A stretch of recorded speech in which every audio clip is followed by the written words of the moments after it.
que haga su currículum, porque ya la mayoría de los que estamos aquí ya lo conocemos. Además, vamos a experimentar que por lo que nos va a transmitir casi no necesita ni presentación. Soy consciente de que ya es conocido por la mayoría de los que estáis aquí y solo voy a destacar 4 cositas, un detallito.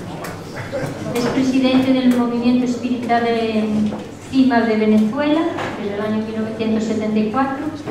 Es director fundador de la revista de cultura espírita Evolución y es escritor de valiosas obras. Voy a citar algunas de ellas, que también están en la mesa de libros.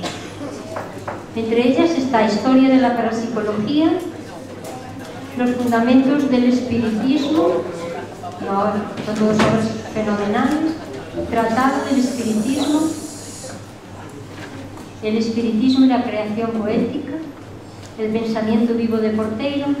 Yo también voy a destacar, que nunca lo nombramos, que me encantan, 2 tochos de libros, que tengo el honor de leerlos, que es frases que han hecho historia, precioso, y dichos y hechos, anécdotas en la historia, y no se les nombra, son una joya. Bueno, es productor también de programas de radio, Valores del Espíritu, grandes biografías, y también de televisión, Historia y Memoria, que me comentaba hoy que todavía lo están retransmitiendo en Venezuela, llevan como 15 años, ¿no? 15 años. Actualmente es asesor internacional de la Asociación Espírita Internacional CEPA, conferenciante internacional, orador elocuente, porque ejerce el poder de hablar con fluidez, contundencia y adecuación. Eso te gusta, ¿verdad?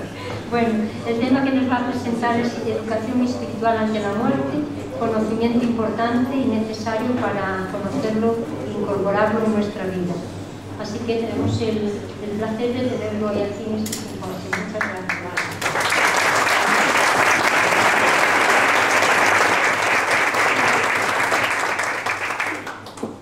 Muchas gracias, Rosita. Rosita siempre dice, John no le gusta que lo presente, no lo voy a hacer, solo me voy a permitir decir, y ahí va. Bueno, amigas y amigos, Antonio, ayúdame con esto, por favor, porque esto está que hay que subir un poquito y ajustarlo. Ahí está. Amigas y amigos, pues una feliz tarde, ya casi noche. Mi fraterno saludo para todos. Quiero decirles que estoy muy contento, muy complacido de participar en este 20º Congreso de la Asociación Internacional para el Progreso del Espiritismo, AIPE.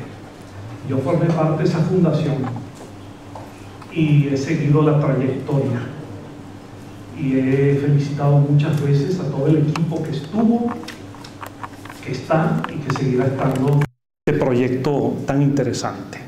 Pero hay que decir las cosas como son.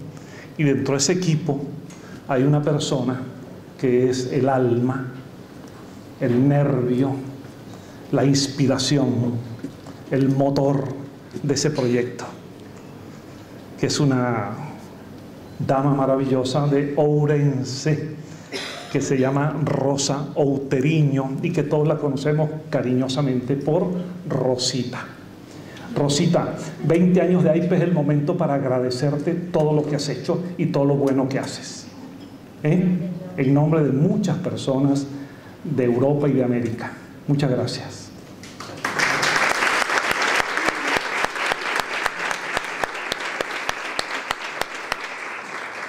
Bueno, la muerte, vamos a hablar de eso hoy, que es una forma de la vida.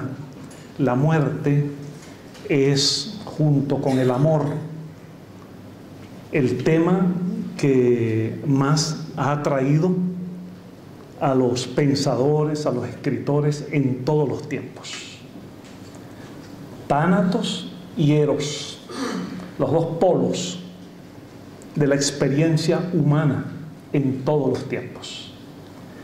No hay creación literaria en el ensayo, en la narrativa, en la poética, que no intervenga en ella elementos vinculados a la muerte, al morir y al amor. Hoy vamos a hablar de uno de ellos, de uno de estos polos, de la muerte.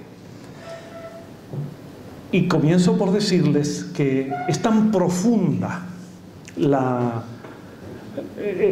enraizamiento de la muerte en la psiquis humana, está en los pliegues más arcaicos de la psiquis humana, porque acompaña al ser humano desde que éste avanzó en la evolución hasta la forma homínida. Cuando los primeros hombres de las cavernas se encontraron con el hecho insólito de que su compañero, que hasta hace horas o días estaba activo y por alguna razón ha muerto, la contemplación del cadáver, del cuerpo inanimado, le producía una mezcla de asombro por no comprender qué sucedía y de miedo. Y les puedo asegurar, desde la perspectiva de la psicología clínica, que el asombro y el miedo siguen siendo dos emociones primarias que siguen estando en el ser humano actual frente a la muerte. El asombro y el miedo. Por eso, hablar de educación para la muerte tiene sentido, porque está en la psiquis humana. Aquellos hombres de las cavernas, aquellos hombres primitivos, dieron un salto evolutivo muy importante cuando decidieron enterrar a sus muertos. Allí, en ese acto, en ese proceso de enterrar el cadáver, dieron un salto en la evolución. Allí emergió de alguna manera el espíritu, la conciencia.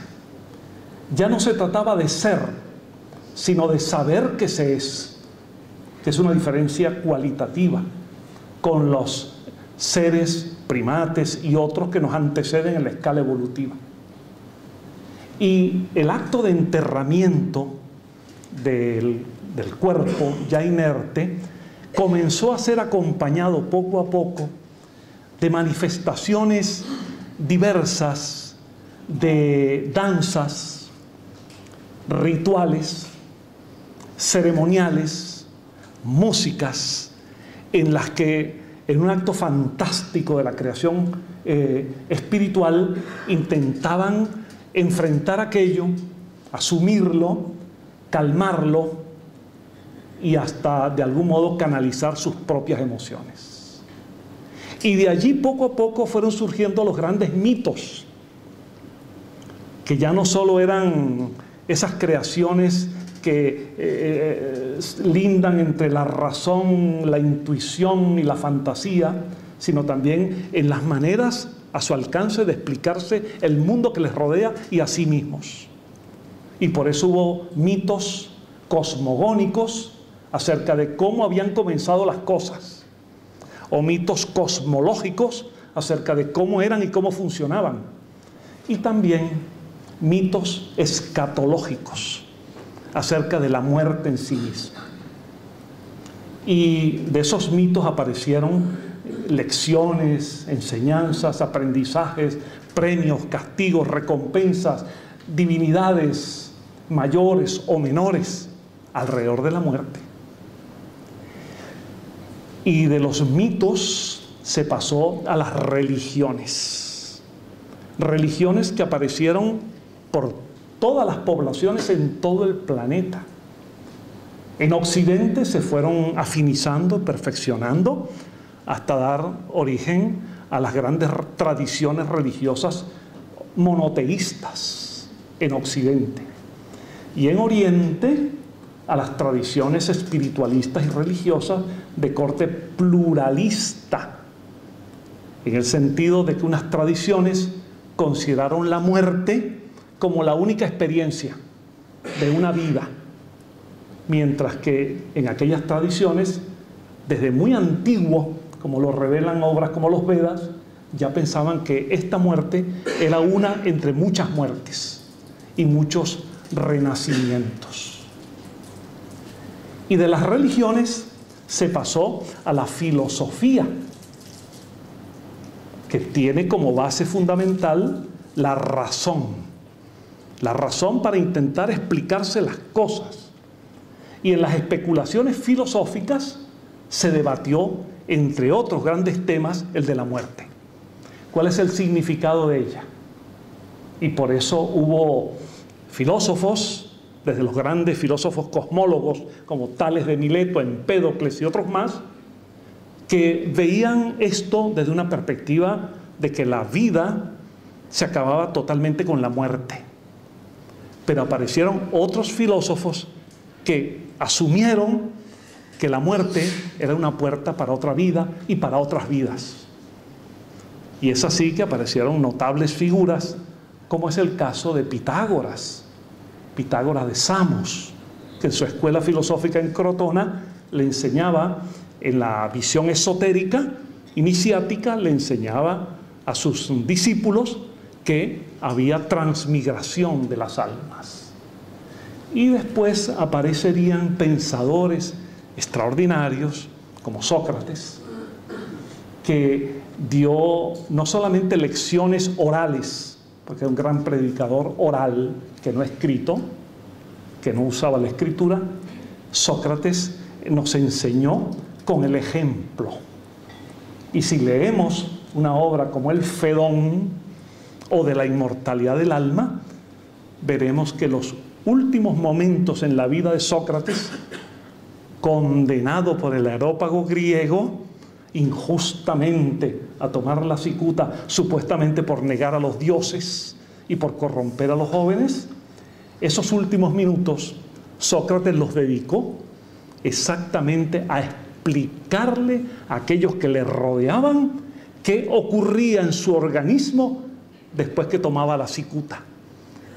Y en una magistral descripción psicofisiológica iba explicando cómo su alma se iba desprendiendo del cuerpo hasta finalmente ocurrir el desenlace de la desencarnación.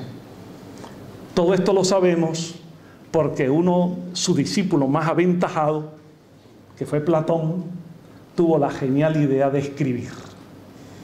Por eso la escritura es una de las grandes herramientas de la transmisión del conocimiento. Maravillosos los predicadores orales, pero necesitamos de la escritura para que se fije para todos los tiempos lo que aquellos decían. Ocurriría lo mismo después con Jesús, con Buda y con otros grandes maestros. En Platón recogemos ya no solo el pensamiento socrático, sino una elaboración filosófica profunda. En sus diversos diálogos, en sus obras de juventud, en sus obras de madurez, vamos a encontrar tal calidad de enseñanza general, filosófica y específica sobre la muerte, que hasta el día de hoy leer a Platón sigue siendo una experiencia de actualización. Pues la filosofía, y luego en todos los tiempos, nos ha dado pensadores en una dirección u otra que se pronuncian sobre la muerte de distintas maneras. En el siglo XIX, a mitad del siglo XIX, aparece una tendencia espiritualista novedosa, producto de la observación de extraños fenómenos que llamaron en su tiempo de mesas que se movían o mesas parlantes.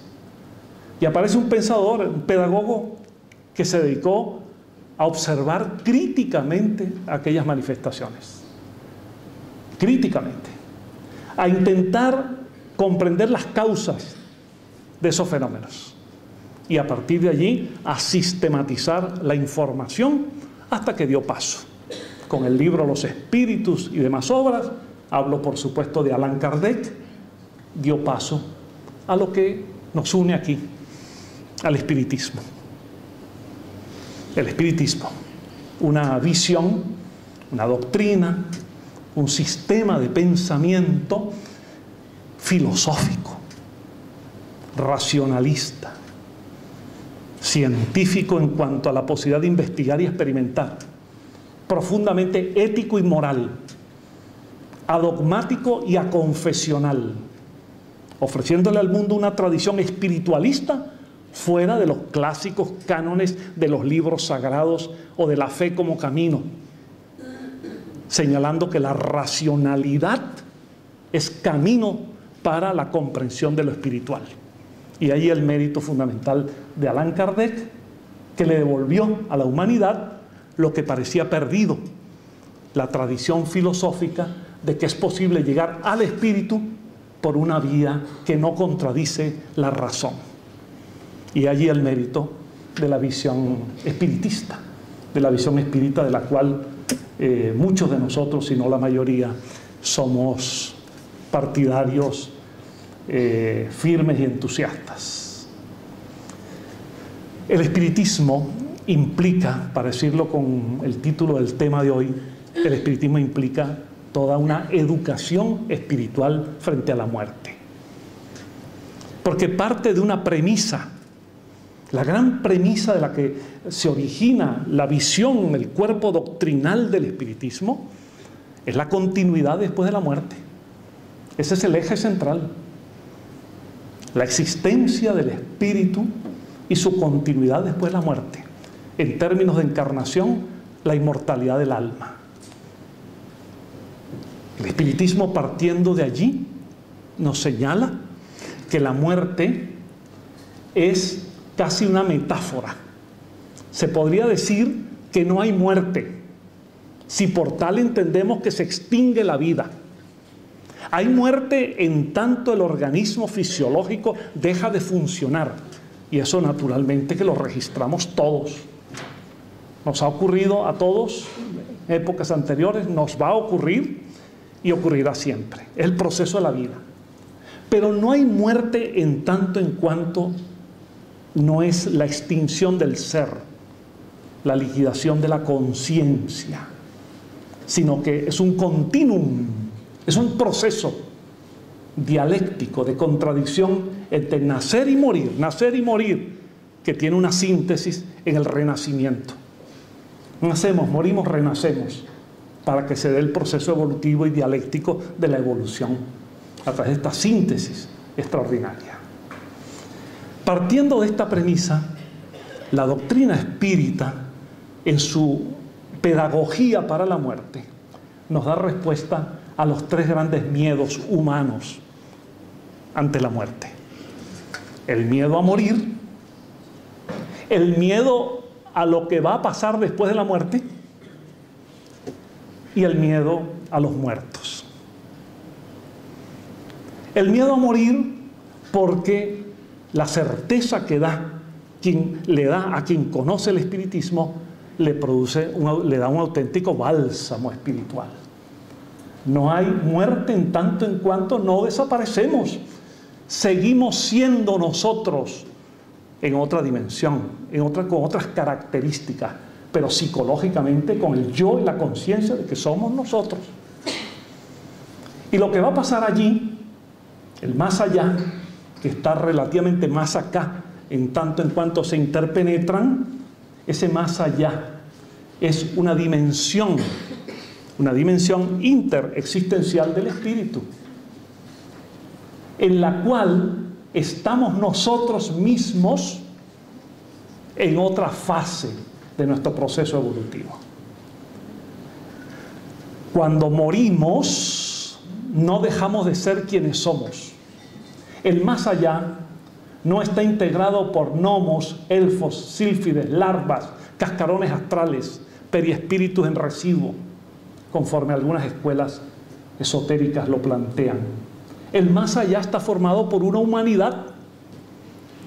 Así como la nuestra es visible, aquella humanidad invisible, pero la misma humanidad. Hoy estamos nosotros aquí. Algún día, esperemos que sea mucho después, estaremos allí, nosotros mismos. Y los que ahora están allí retornarán hacia acá, ellos mismos. Y así se irá dando entre aprendizajes y errores, entre el acto de caerse y de levantarse, el aprendizaje que es la síntesis de la evolución, porque para ello estamos en el proyecto de Dios. El proyecto de Dios para la vida y para el universo es la evolución. La evolución es el instrumento de Dios para el progreso. Y ese progreso solo es posible en la pluralidad de existencias. De modo que el más allá no es como las fantasmagorías de Hollywood, como las imaginaciones de algunos escritores de terror lo plantean. El más allá es otro hábitat espiritual, con gente sin cuerpo físico, con sus virtudes y sus defectos, porque somos nosotros mismos. Así como se suele expresar en algunas disciplinas que en la naturaleza nada da saltos, en la vida tampoco hay saltos.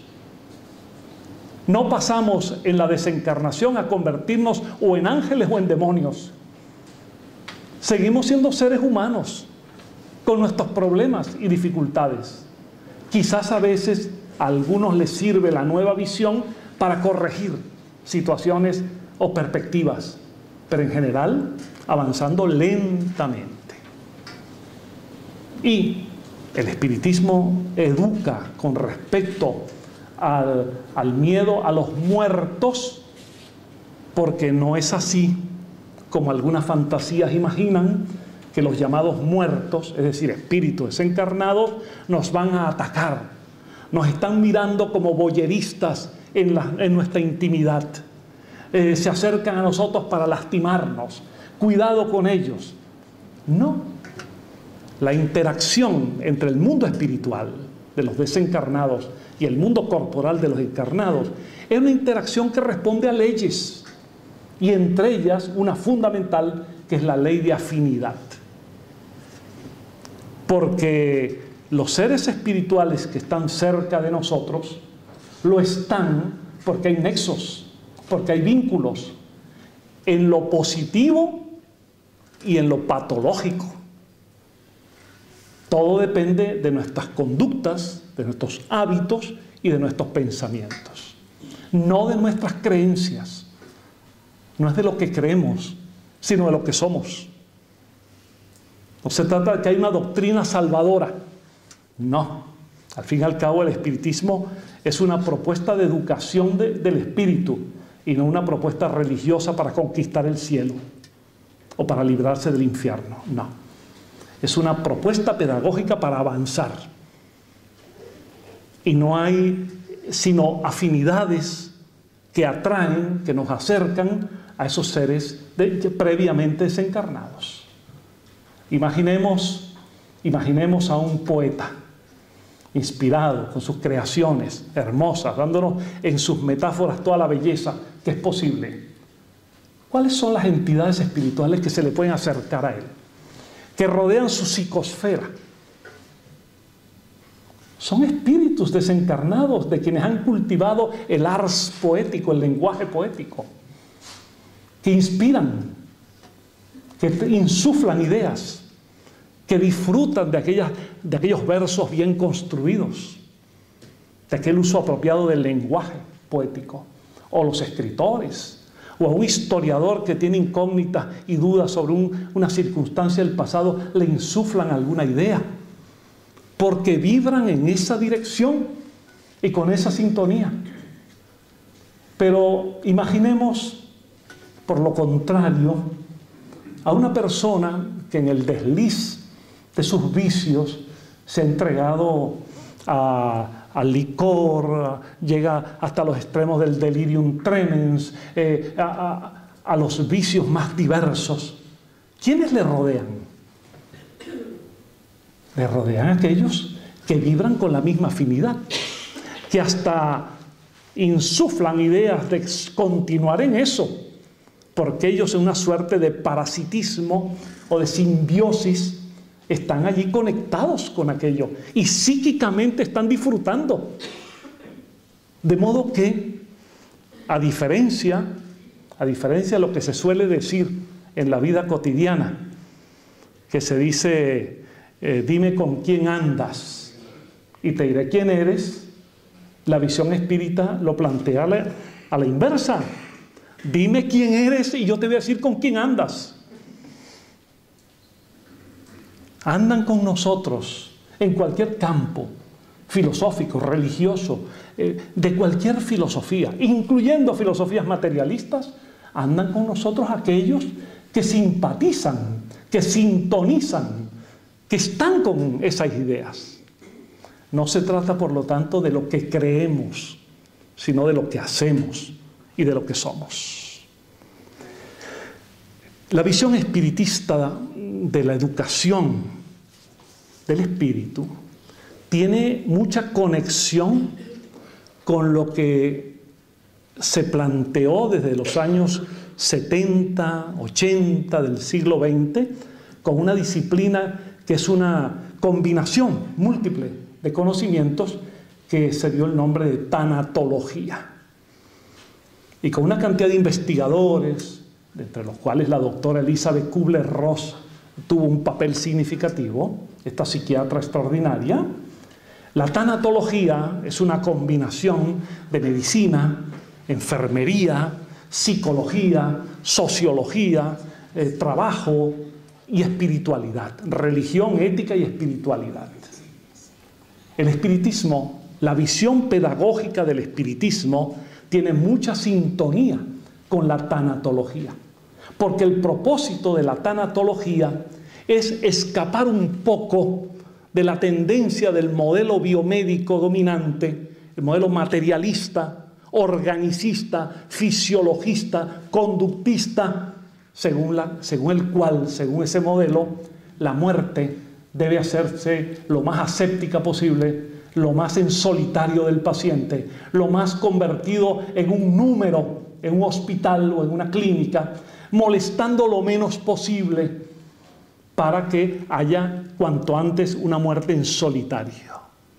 La tanatología recupera la tradición humanista y espiritualista de que la persona que está cerca del tránsito hacia la muerte, la desencarnación, es un momento especial en que requiere mucha solidaridad y mucha compasión. Y aquello que nuestros abuelos y bisabuelos y tatarabuelos hacían, quizás por sabiduría natural, popular, de que la persona fallecía en casa, rodeada del cariño familiar, eso tiene una virtud terapéutica, porque el moribundo siente que ha cumplido su tarea y que ha dejado una estela de amor que le rodea y le hace producir ese tránsito con más ligereza, con más suavidad. El espiritismo tiene mucho que ver con eso, con la visión tanatológica, solo que por razones académicas la tanatología debe mantenerse en el plano filosófico y religioso totalmente neutral, mientras que el espiritismo da una visión absolutamente espiritualista. Es una tanatología de base espiritual.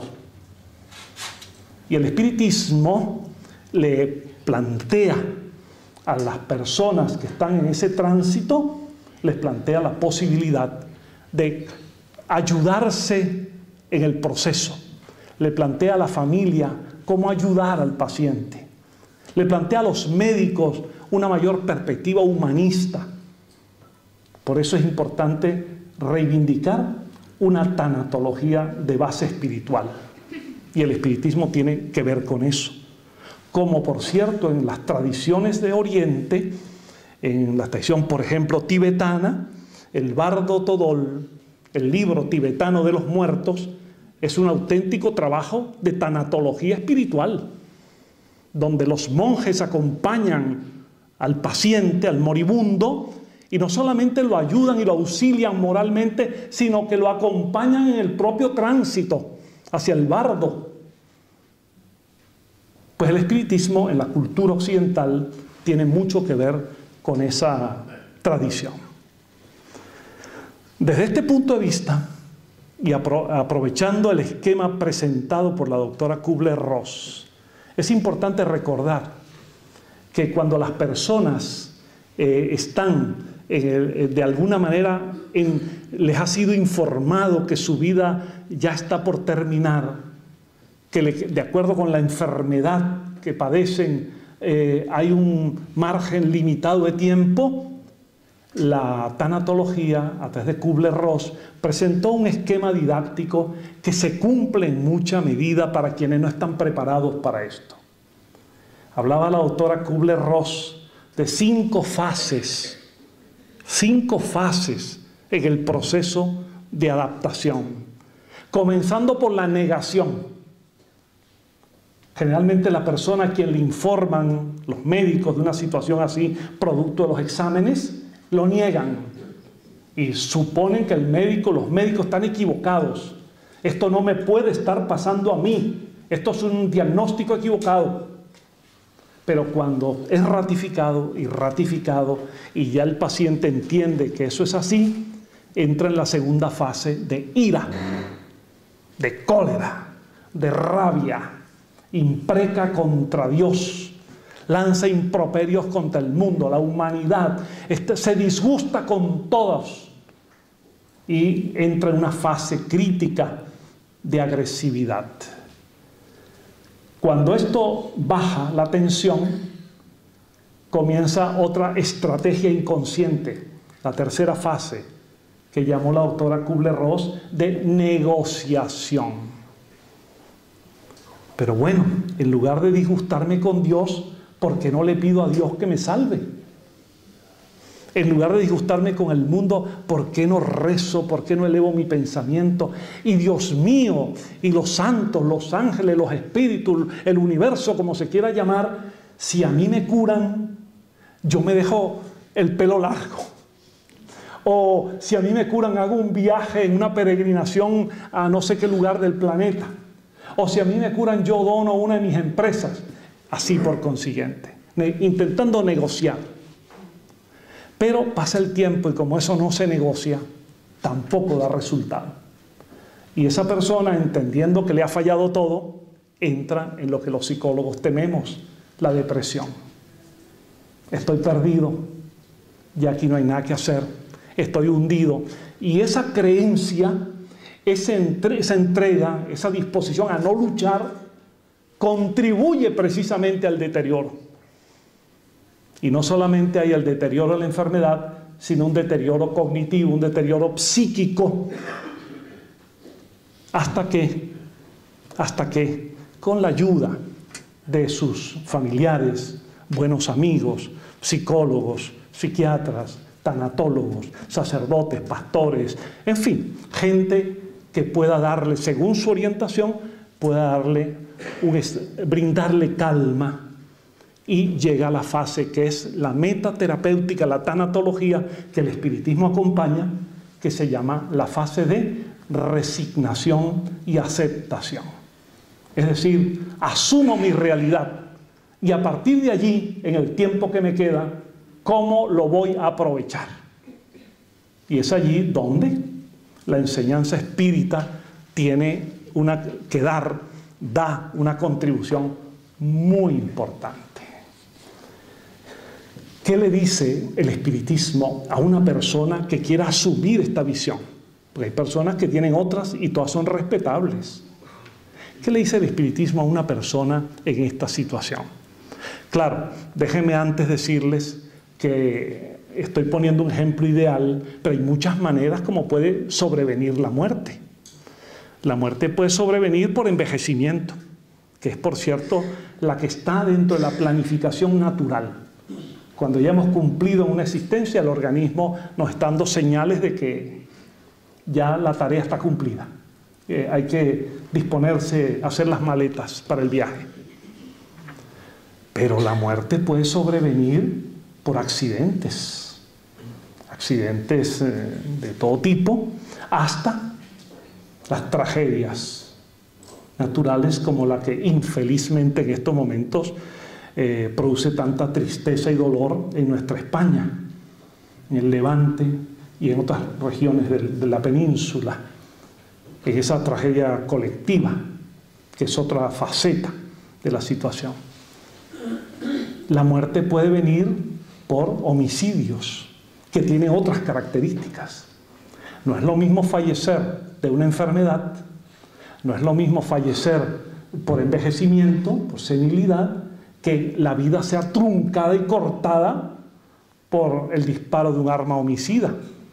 Lo impetuoso, lo inesperado de eso provoca una reacción psicológica absolutamente distinta en la persona y otras consecuencias. Incluso la marcha con un sentimiento de rabia, de odio y de rencor hacia quien o quienes le han provocado eso, que luego se traducirá en múltiples fenómenos psíquicos de obsesión. Y la muerte también puede ser producida por el propio suicidio. La persona desesperada, sin objetivos ya en la vida, que siente que es más fácil un momento de cobardía valiente y quitarse la vida que seguir con lo que piensa que es un calvario. El suicidio a la luz del espiritismo tiene consecuencias. En primer lugar, el desengaño. El que se suicida pensando que todo se acabó, despierta en el mundo espiritual con el mismo problema pero sin cuerpo físico. Ahora no tiene la herramienta para superar el problema. Ahora va a tener como Sísifo, que ha ido con la roca hacia arriba y volver otra vez y volver eternamente levantando la roca sin llegar a la cima. Es la experiencia mitológica de Sísifo. De modo que el suicidio tiene graves consecuencias. Recuerdo yo en una ocasión que en un congreso mundial que se hizo en Albacete, hace años, un sacerdote católico me decía que, con respecto al espiritismo, me decía que la única aportación que él pensaba que daba el espiritismo era que era un buen argumento contra el suicidio. Él decía, este es el único argumento que me parece importante del espiritismo. Y yo le decía a él, mire padre, le voy a decir una cosa, hay más aportes, y uno de ellos es la reencarnación.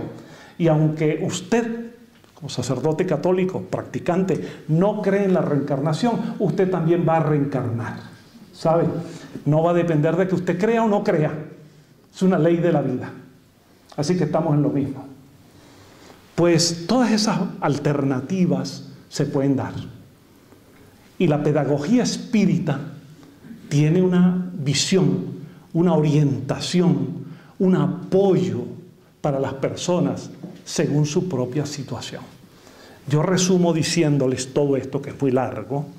Yo resumo diciéndoles que la educación espírita para la persona con respecto a la muerte proporciona, no por fanatismos que no son ajenos, sino por convicciones, entendimientos, reflexión, racionalidad, experiencias, la visión espírita proporciona una sólida base para tener una visión de Dios, del espíritu, de la vida después de la muerte, la continuidad existencial, y que tal visión nos da un ánimo extraordinario para vivir, y de paso vivir bien, vivir gratamente, porque el hecho de pensar, a la luz del espiritismo, el hecho de pensar de que hay continuidad espiritual no significa que estemos deseando la muerte.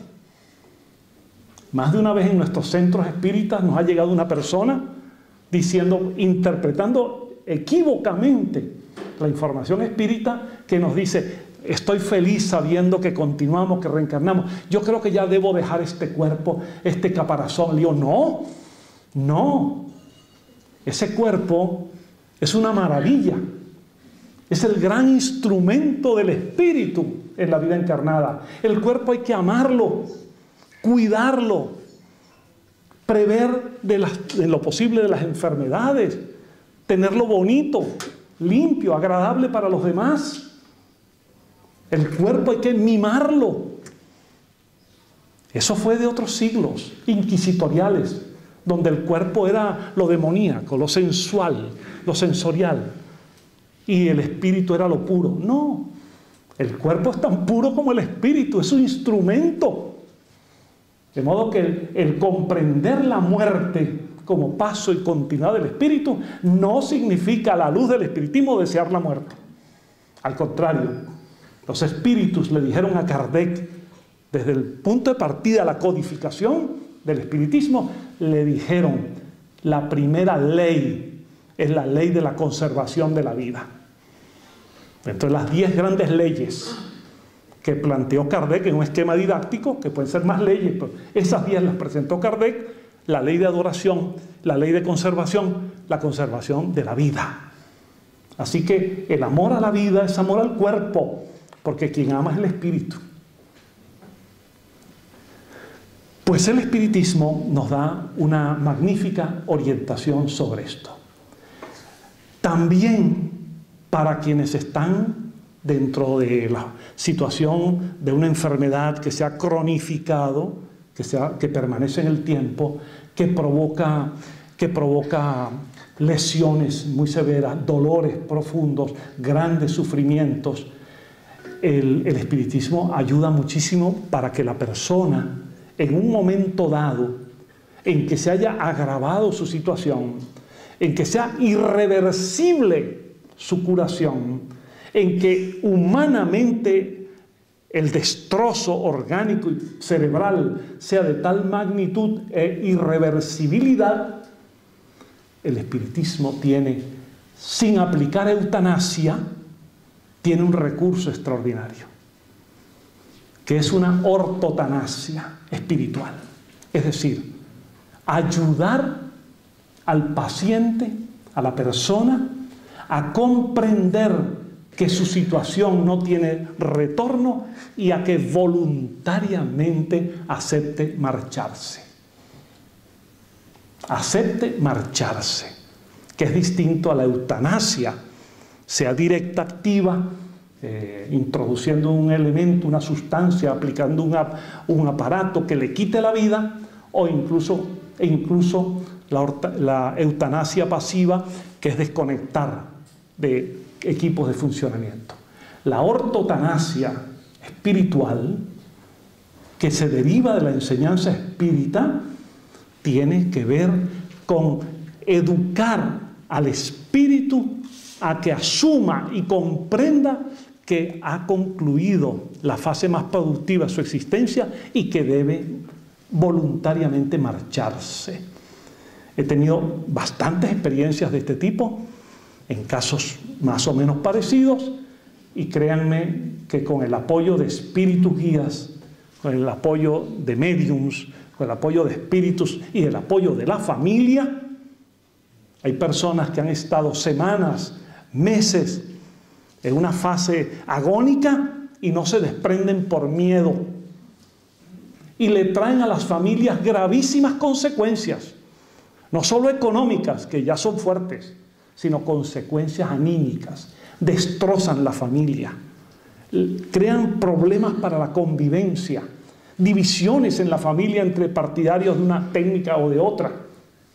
Y la visión espírita ayuda muchísimo a que las personas encarnadas, muy enfermas, irreversibles, repito, accedan espiritualmente por un proceso de diálogo psíquico, de apoyo espiritual, con espíritus que, como lo enseña el lamaísmo tibetano, lo toman psíquicamente, lo desprenden y lo llevan para atenderlo con amor, con generosidad y con compasión. Esto es una maravilla de las tantas que se desprenden de la pedagogía espírita frente a la muerte. Y una vez ocurrido el desenlace, en este o en cualquier otro caso, el espiritismo ofrece, en su visión tanatológica, ofrece un apoyo enorme a los familiares y a los amigos que entran en duelo. La visión espírita con el duelo es extraordinariamente enriquecedora. Es evitar que el duelo, palabra cuya etimología viene también con dolor, que ese duelo se convierta en patología, de tal manera que casi la persona que entra en ese duelo patológico del cual no se libera y entra en crisis depresiva, casi a veces se muere con el que se murió. No, para que sepa hacer el tránsito de un duelo patológico, de un duelo natural y normal, que con el tiempo va perdiendo su intensidad hasta que ya concluye, ha elaborado su duelo, diferenciarlo y que no pase a la categoría de patología. el espiritismo ofrece un apoyo maravilloso para los espíritas que quieran estudiar esto e incluso discutir en sus centros espíritas las técnicas prácticas para lograrlo. La familia tiene mucho que ver en eso. El duelo es un proceso natural, pero que no puede ser forzado, ni puede depender de convencionalismos sociales. A mí me han preguntado muchísimo por todas partes si las personas, los espíritas, cuando fallece un ser querido, necesariamente tienen que vestirse con ropas negras. Yo alguna vez he pensado que la discriminación hacia lo negro también se expresa por allí. El negro, salvo que está en el inconsciente de las personas durante siglos como asociado al duelo, el negro en sí mismo no indica nada. A quienes nos han fallecido seres muy queridos, que nos han quebrado el alma, nos tiene sin cuidado si el color es negro, rojo, azul o verde de la ropa, porque cuando a uno le duele, le duele. Y solo al que le duele, le duele. Perdónenme la tautología aquí. Solo al que le duele, le duele. No es que me duele porque me puse una ropa negra. Allá, el que se sienta más cómodo, tampoco tiene nada de malo. Pero el dolor solo se siente cuando es auténtico. Y eso cada uno sabe. Una vez recuerdo en Caracas, una señora, después de un acto me decía, me tengo que ir corriendo. Yo la veía toda de negro. Me tengo que ir corriendo porque voy a dar un pésame. Bien. Y a renglón seguido me dice, porque después del pésame tengo un cóctel, una fiesta. Yo no le dije nada, pero encontré una disonancia. Porque si a mí, por un amigo, me hace sentirme mal, porque ese amigo sufre por la pérdida de un ser querido, yo no tengo ánimo para una fiesta. Y si voy a dar el pésame para estar con esa persona, en el sentido de darle un abrazo solidario y decirle, estoy aquí contigo en tu dolor. No, me voy rapidito a dar el pésame. Es decir, una palabra mecánica, como una oración que sale de los labios y no sale del alma. Y luego me voy a mi fiesta. Eso hay que reflexionarlo. Es mejor no ir. Es mejor no ir. Lo mismo que hay personas que me han dicho a mí que cuando ha fallecido alguien a quien quieren, me han dicho, cuando yo llego a esta persona que la quiero mucho y sé que está sufriendo, no me salen las palabras de lo siento mucho. No me salen. Me parece convencional. Y yo siempre le he recomendado a las personas, libérate del problema fácilmente. Cuando llegue a esa persona, amiga tuya que está sufriendo, dale un gran abrazo. Y en ese inmenso abrazo le estás transmitiendo tu energía, tu amor, tu solidaridad, que es lo que necesita. Porque las palabras a veces son convencionales. De modo que el espiritismo nos brinda una educación muy importante sobre esto. Y el duelo en esta visión no puede ser eterno. No puede ser que las familias queden eternamente condenadas conforme a tradiciones antiguas a estar sufriendo eternamente el fallecimiento de un ser querido. Ni las madres con los hijos, ni los hijos con los padres, ni el esposo con la compañera, ni la mujer con el marido. Eso tiene en el tiempo una intensidad. Describe como todo fenómeno una N en la que sube y baja.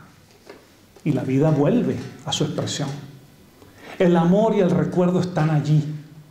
Pero el tiempo, si no cura las heridas, por lo menos las embalsama, las libera de la tensión. Entonces no puede ser que haya sociedad, que hayan convencionalismos sociales que critiquen a una persona porque después de un periodo que es el que le ha tocado vivir, el que ha querido vivir, el que le ha sido conveniente, entonces, por ejemplo, restablecen su vida afectiva con otra pareja. Y empiezan las murmuraciones y las críticas. No.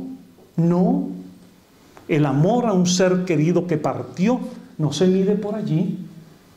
Después de un proceso natural de duelo, la persona puede volver a reunirse o amar Y eso no es ninguna traición al que partió. Ahora, traición sería la infidelidad. Traición es el adulterio. Traición es aquello que no se cumple un compromiso con una persona y se anda con otra o con otras.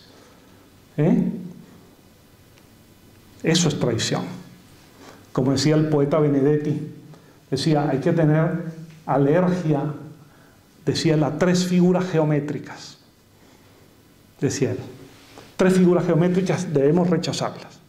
Decía, las mentes cuadradas, los círculos viciosos y los triángulos amorosos. Allí hay que tener cuidado. Pero la honestidad de que ya seguimos en la vida encarnada y ese ser que partió ya siguió su rumbo, siempre con nuestro amor, pero cada uno en su hábitat. Eso es visión espírita de la educación para la muerte, una educación liberadora. Y también ayudar a las personas que en ese sufrimiento lo transforman en el dolor, que es legítimo, pero lo transforman en una suerte de patología que llega hasta la histeria, que no es como antes se pensaba un trastorno femenino, un trastorno psíquico. Y expresan ideas, impulsos, energías que en nada ayudan, que en nada ayudan. Yo me imagino algo como esto, y esto es fantasía, pero creo que ocurre alguna vez, de un señor que fallece, deja la viuda con 2 o 3 hijos, la señora que lo amaba entrañablemente está muy lastimada, pero no ha tenido exactamente una formación pedagógica para la muerte, y desde aquel instante de la desencarnación del marido entra en crisis, llantos, gritos fuertes, hasta que entra en la fase de reclamar al que se fue. Fulano, ¿por qué me abandonaste? ¿Por qué me dejaste sola con mis hijos? ¿Qué va a ser de mí? Y aquel espíritu, imagino yo, diciéndole desde el otro lado, mujer, no es que te abandoné, es que me morí, que es diferente. No fue que yo quise irme, es que me marché porque ocurrió, me enfermé, un accidente, me mataron. Entonces, ¿por qué me abandonaste? No, esa expresión lastimosa, créanme, duele al espíritu desencarnado. Nos lo dicen en las mesas mediúmnicas. Díganle a tal familiar que no me grite de esa manera, que me recuerde con amor, que piense en lo bonito de nuestra relación y no solamente en el hecho duro de la partida. ¿No hay aquí toda una base para reeducar nuestras conductas? Claro que lo hay. De modo que en el duelo y en otros procesos, la pedagogía espírita nos brinda una orientación altamente significativa. Estos son apenas algunos segmentos de lo que implica. Yo quisiera concluir, porque esto es largo, yo quisiera concluir diciéndoles que en la visión espírita de la muerte, en esta educación, la buena muerte, por llamarlo así, es una consecuencia natural de la buena vida.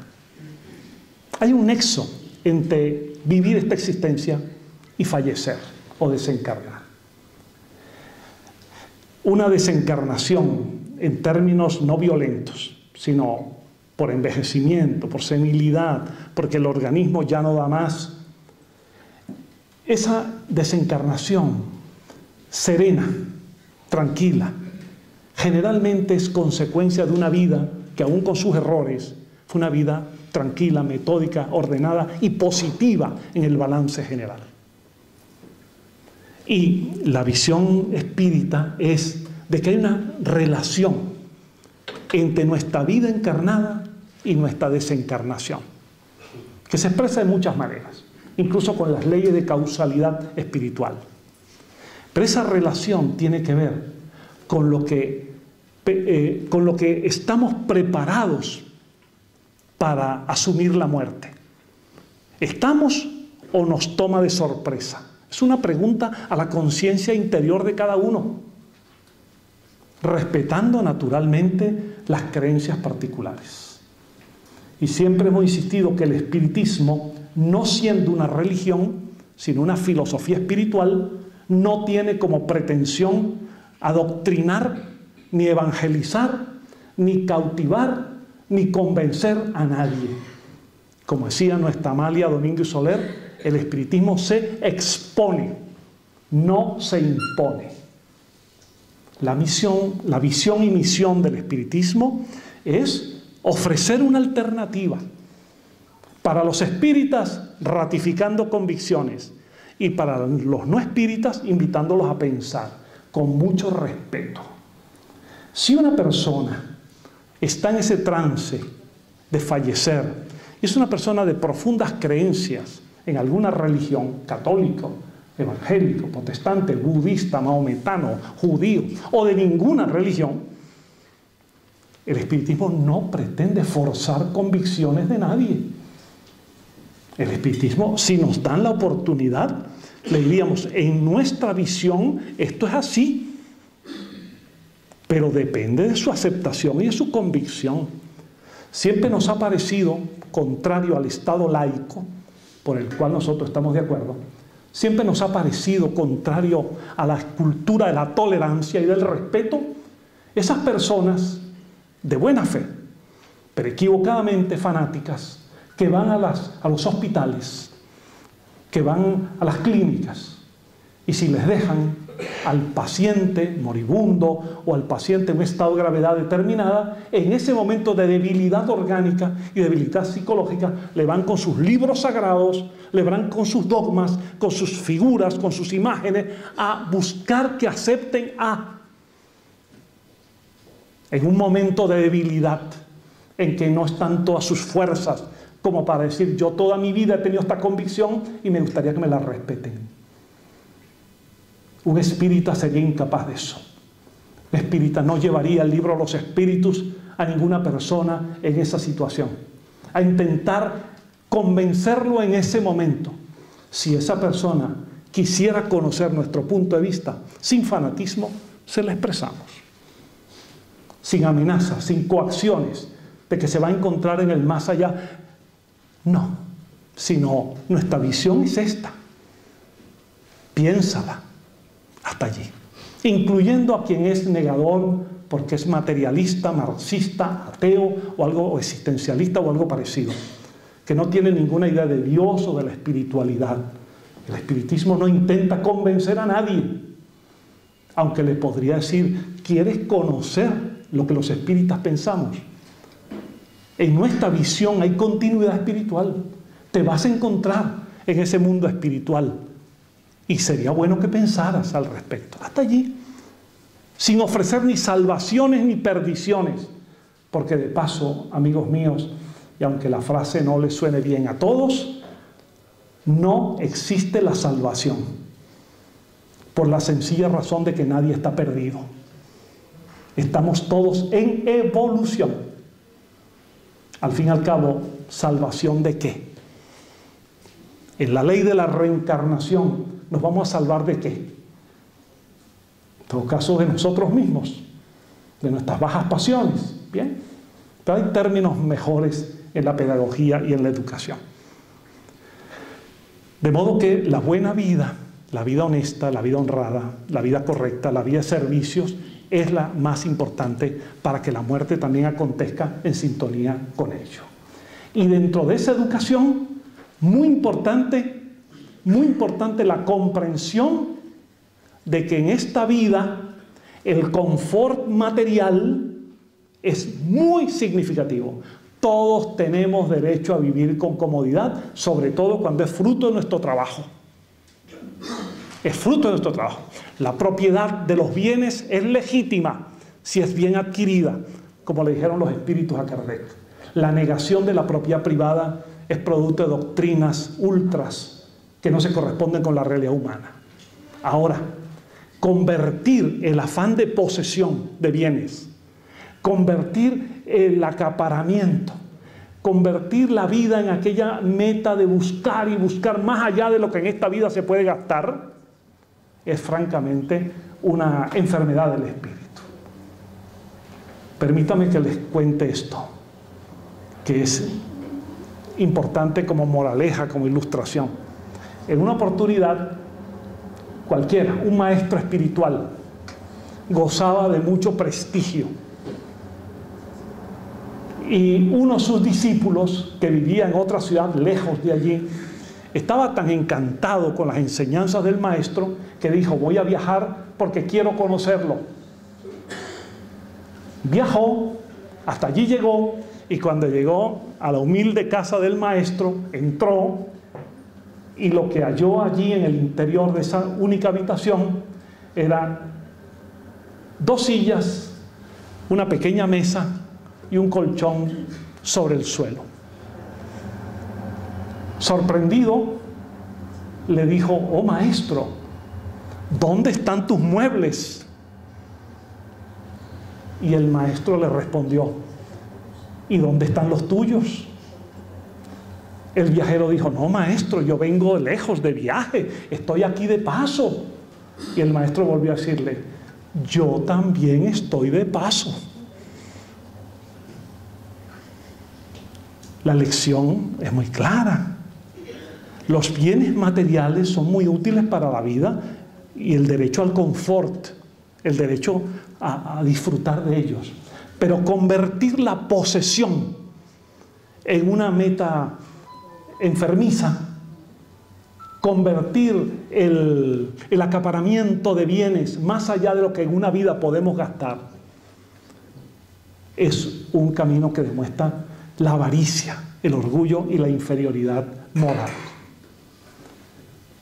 Concluyo, mis amigos, diciéndoles: una buena vida ayuda para una buena muerte.